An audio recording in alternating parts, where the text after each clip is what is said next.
Lauren London and I go back a long way. She used to sing background vocals for me, and during that time, she fell in love with my keyboard player, Omar Edwards. After leaving my band, Omar went on to work with Jay-Z. He was also the one who helped Lauren get a spot connected to American Idol, which eventually put her in a position to meet Nipsey. Out of nowhere, she left Omar, who truly loved her, and chose Nipsey instead.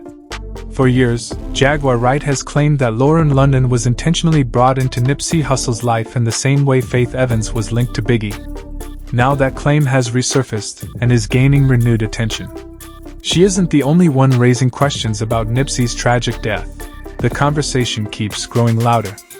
People online say that 50 Cent's recent documentary has sparked even more discussion because viewers believe it subtly hints at behind-the-scenes tension involving Lauren London, Nipsey's longtime partner, and the mother of his child. While nothing is stated directly, many believe the signs are there, and social media has been busy trying to piece things together. And to be clear, 50 Cent isn't the first person whose name has been connected to these rumors. Both Jaguar Wright and Wack 100 have publicly mentioned Lauren before, questioning why her name repeatedly appears in connection with major industry controversies. Some have also pointed out that Lauren London's name has come up in online discussions related to the P. Diddy case, although that angle hasn't received much mainstream attention. Wack 100 has further claimed that Lauren and Cassie were once close, and he questioned why, after 5 years together, Nipsey never proposed or spoke openly about marriage. These claims are based on opinions and speculation rather than proven facts, but they continue to fuel non-stop debate. Lauren London has stated in interviews that after Nipsey's passing, no other man could ever replace him. Despite this, critics continue to spread unverified claims about her industry connections, keeping the controversy alive. According to Wack 100, Cassie, who has openly admitted in the past to helping organize the so-called freak-off parties for Diddy, allegedly introduced Lauren London into that same circle. Wack 100 claims Cassie didn't just coordinate events, but also brought in celebrities, models, and other industry insiders, raising many eyebrows. Online chatter suggests that Cassie's close friendship with Lauren played a role in this, especially considering how Diddy operated behind the scenes. People believe that if Diddy instructed Cassie to involve Lauren, it would have happened. Observers note that this appears similar to the approach Diddy allegedly used with Young Miami, placing her in positions of influence, and having her bring friends and models to private gatherings. Names like Saucy Santana have also come up in these discussions. While none of this has been officially confirmed, the rumors alone have kept social media buzzing. Additionally, Diddy's former producer Rodney Jones, also known as Lil Rod, claimed that these activities weren't confined to Miami or Los Angeles. He alleged that there was frequent interstate travel, including trips to New York and other cities, whenever Diddy wanted matters handled a certain way. Rodney expressed feeling mistreated, stating that he was owed money and subjected to behavior he described as inappropriate and uncomfortable. He also suggested that Young Miami's involvement with Diddy went far beyond a public relationship. Allegedly, she was willing to cross personal boundaries to stay in his favor and secure her financial position. Rodney portrayed their connection as far more intense than Diddy's relationships with other women, noting that Young Miami often had conflicts with others around Diddy for unclear reasons, further complicating the situation. Meanwhile, Diddy made it clear that Young Miami was not just a discreet, low-profile partner. He publicly demonstrated extra attention toward her, emphasizing her unique position among the women in his circle. Diddy openly showed Young Miami extra attention, which led many to believe she held a special status compared to the other women around him. Known for being street-smart and strategic, Young Miami was rumored to be loyal to Diddy in ways others weren't, allegedly helping manage behind-the-scenes aspects of his infamous gatherings. According to online chatter, her roles supposedly included inviting people on Diddy's behalf, coordinating events, and complying with various unusual requests at the time.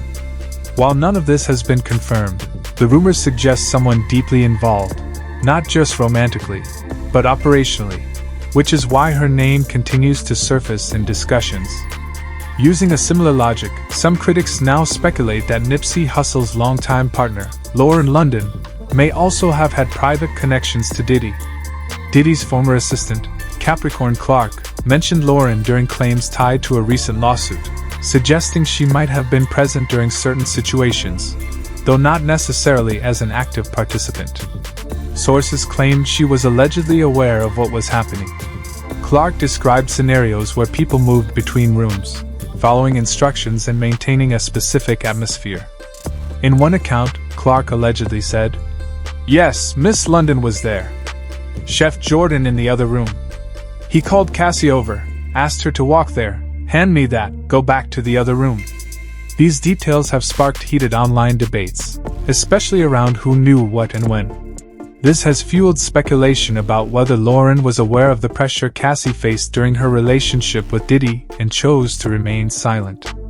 None of this has been verified, but the rumors persist. Beyond that, many continue to question why Nipsey maintained business ties connected to Diddy's circle when he was already talented enough to succeed on his own, making the situation feel more complex and unsettling. Diddy's former bodyguard, Gene Deal, added fuel to the fire by suggesting that Diddy allegedly kept Nipsey on a tight leash, controlling his actions and limiting his independence. This perspective has caused many to rethink the dynamics of their relationship. Speculation grew that when Nipsey began trying to distance himself from that grip after Victory Lap shook the culture, things allegedly took a darker turn. Observers note that Diddy has a history of positioning people to do his bidding or removing obstacles in his way, leading some to compare Lauren London's involvement to that of Faith Evans, questioning whether there's any real difference.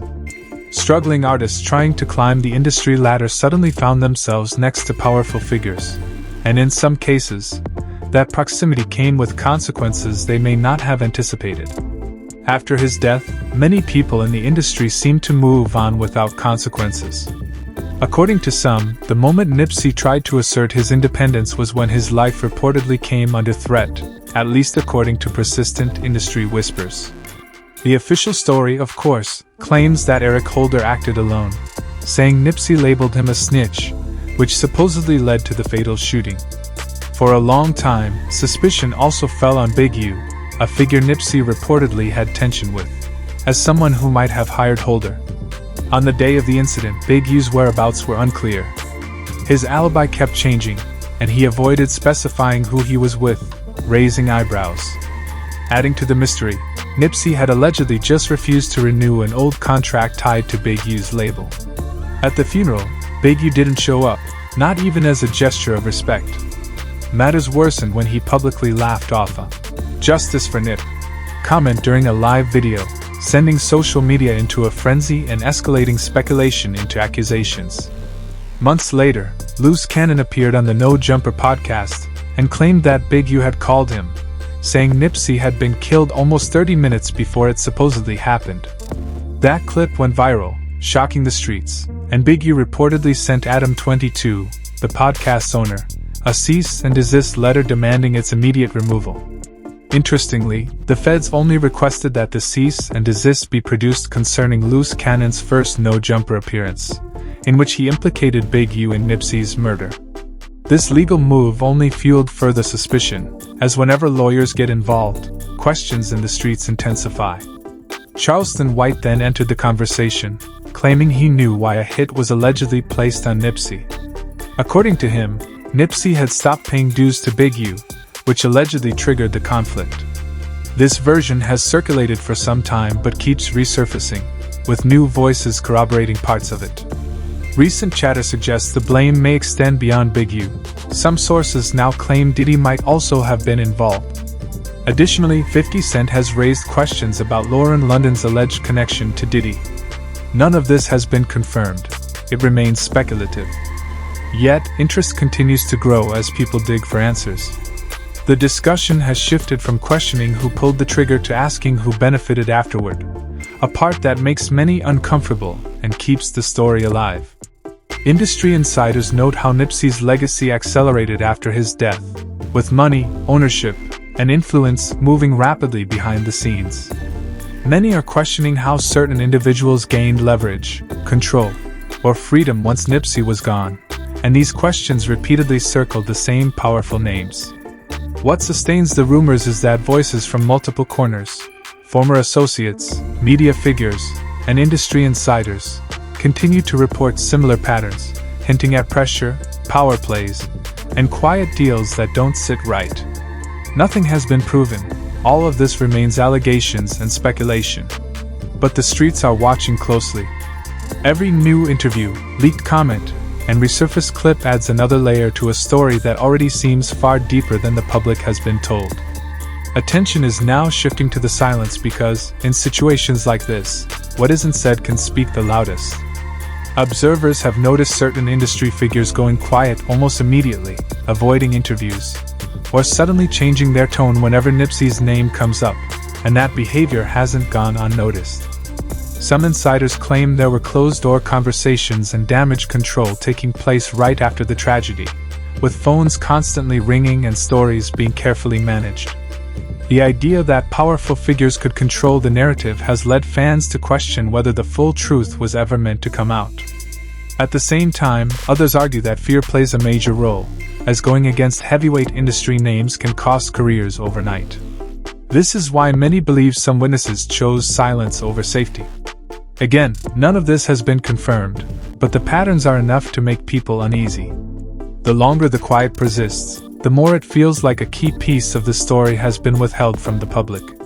Meanwhile, the internet continues to buzz with divided opinions. One user commented, "Lauren isn't innocent. Did he put them together just to control him?" A question that sparked intense debate, hinting at manipulation rather than coincidence. Another pointed out that Lauren transitioned from modeling into music videos, noting her industry connections, and added that Capricorn Clark knows Diddy.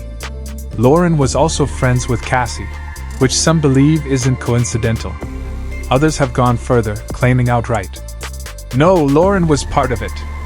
She and Diddy were tight as thieves. Diddy used her to get to Nipsey."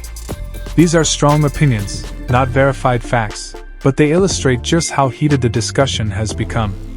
Now, the question is, could there be any truth to the idea that Lauren had behind-the-scenes involvement with Diddy while Nipsey was still alive? Or are these claims being taken too far? Drop your thoughts in the comments. Make sure to like, subscribe, and share, and stay tuned, because the next story is just as messy, and you won't want to miss it.